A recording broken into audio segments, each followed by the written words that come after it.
Hi, I'm Elizabeth and I'm here to talk about books. Today I want to share with you my TBR for non-fiction November. And yes, I'm aware it might be a bit early for this, because there's still 2 weeks left of October.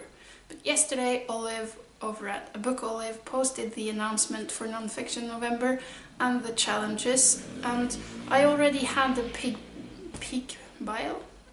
big pile of books that I had to choose from, and when she posted the challenges I just immediately went to that pile and found the books, so I might as well do this today so I don't forget it. So the main point of non-fiction November is to read more non-fiction than you would do in a normal month. I did a count and I found that I have read on average 4 non-fiction books a month this year. That's about a third of my reading, which means I need to read at least 5 books during November to meet that challenge, but I intend to be a bit more ambitious than that. The previous years, the challenges have been 4 words, all very open-ended and open to interpretation however you choose. This year, however, it was a twist, and instead of 4 words, we have 4 pairs of words, meaning I have 8 words in total, so I'm going to be reading at least 8 books. At least that's my aim. So enough with the introductions, let's get straight to the books. The first words are pastime and pastime. And for these challenges I have chosen the 2 books I knew I was going to read in November. No matter what the challenges were, I just needed to get them to fit somehow. The first of those are for pastime, which makes me think of memoir and reflecting about time gone by. And my choice is The Art of Memoir by Mary Karr, which is not a memoir, but rather a book describing the genre of memoir. And I'm very eager to read this. And I think no matter how well I might like this book, my favorite thing about it is still going to be the list at the back of the book, telling about memoirs recommended by Mary Karr. So this is definitely going to be one of those books that leads me to other books, which is my favorite kind of book, really.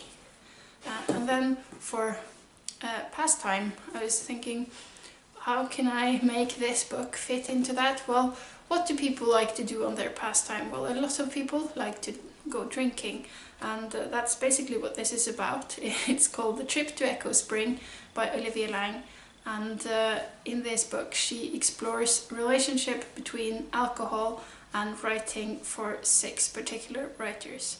This is the only book of hers that I haven't read yet, and I have adored her 2 other non-fiction books, To the River and Lonely City, so I am very much looking forward to reading this one. The second pair of words are self and shelf, and for self I feel a bit smug with my choice, because I have chosen a book that is about itself, if that makes sense.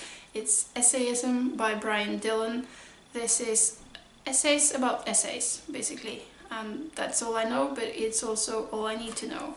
So on to the TBR it goes.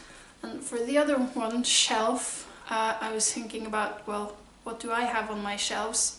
Books, obviously, and a lot of them are dictionaries. And I'm not going to read the dictionary, but rather I'm going to read The Surgeon of Crowthorne by Simon Winchester.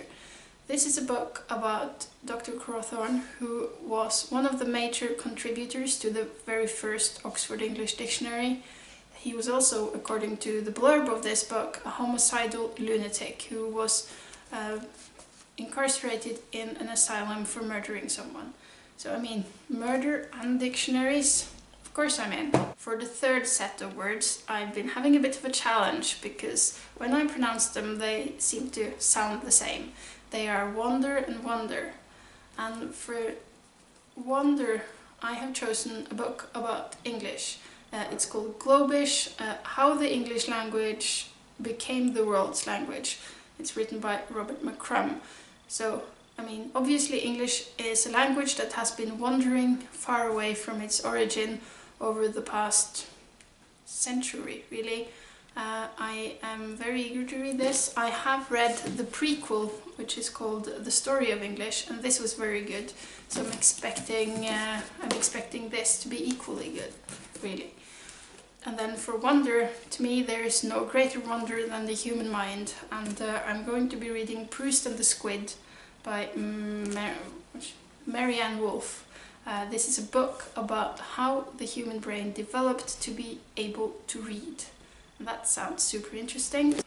And so the fourth and final challenge is micro-macro, and I was a bit uncertain on how to interpret this, but I decided to go for one book that looks at something in very detail and one that looks at something from a really big scope. So for micro, I've gone with Slang by Ingrid Kristine Hasund, which is, well, a Norwegian book about slang.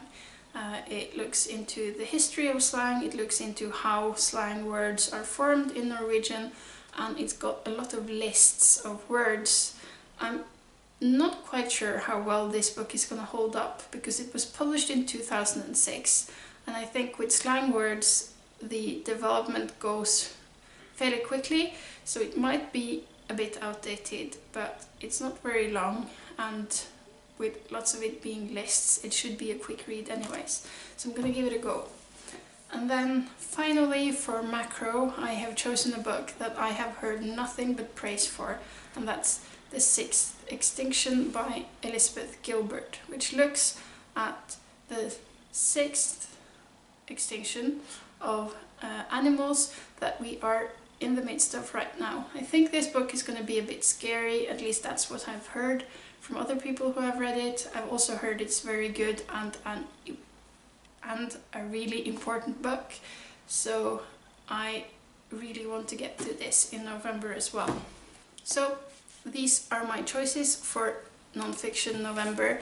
It remains to be seen whether I read them in November or not. Right now it feels like the biggest challenge is to not read them in October, because I really want to get started right away. The other thing that's really missing from this list are audiobooks, because I do tend to listen to audiobooks every day on my commute to work, and I might pick up some non-fiction there as well.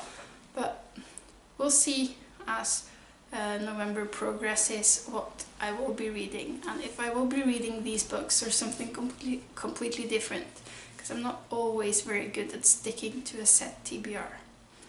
So, will you be participating in Non-Fiction November, and in that case, what will you be reading? If you have a video, feel free to link it down below for me to check it out, and I will see you next time.